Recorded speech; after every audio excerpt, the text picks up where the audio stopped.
Texas Muslims shocked by college bathroom addition, cops have just 4 words. A few Muslims attending the University of Texas at Dallas were left horrified to walk into the bathroom recently. After seeing the newest addition to one of the stalls, students of the Islamic faith ran to school administrators who immediately called 911, and the police had just 4 words that made everything worse. It all started when a student decided to head to the nearest bathroom to relieve himself. However, once inside, the UT Dallas attendee was left shocked to open a stall door and see what was inside. As CBS DFW reports, someone had placed several copies of the Quran in a few of the toilets, prompting quick and furious outrage over the matter from students like Mohammad Syed. Of course, knowledge of the situation rapidly spread, along with the outrage, after the student who found the books in the toilet snapped a few pictures and put them online.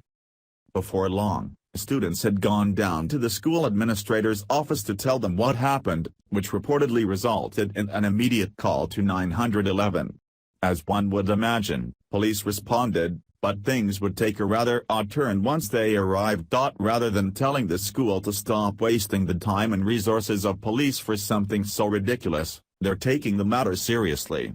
According to NBC5 DFW, officers have launched an investigation into the matter as some people have begun to call this a hate crime. We all know that several American universities have developed their reputation of being heavily liberal-leaning.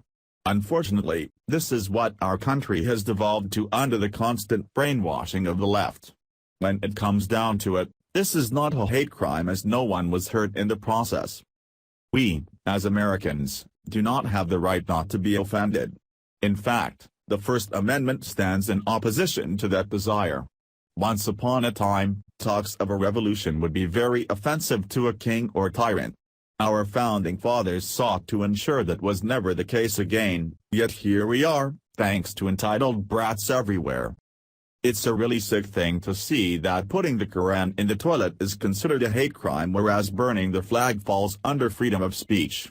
However, under the law, putting a Quran in the toilet is actually freedom of speech and burning the flag is a criminal offense, but welcome to the logic of the left. Rather than oblige the feeble minds of the pathetic whiners who reported this, the police should have asked a few questions. Was anyone physically hurt? Were the Qurans stolen? And, were the toilets damaged? If the answers to those 3 questions were no, then they should have turned around and walked right out. The fact that anyone, whining Muslims or otherwise, felt the need to call the police over this shows just how far down the rabbit hole we've gone. Then again, we may find out in a few days that this was just another hate crime hoax perpetrated by a Muslim or liberal to generate sympathy. Either way, this has to stop. This wouldn't have been news if this was a Bible. Christians wouldn't have called the police, and the left wouldn't have given any sympathy for such a reality. Of course, this is sad to see preferential treatment being given to anyone, but that's not the point. Adults usually suck things like this up, maybe shake their heads a few times, but in the end, they clean up the mess and move on. The entitled brats of this country have a lot of growing up to do, and they can start by not wasting law enforcement resources over such asinine incidents.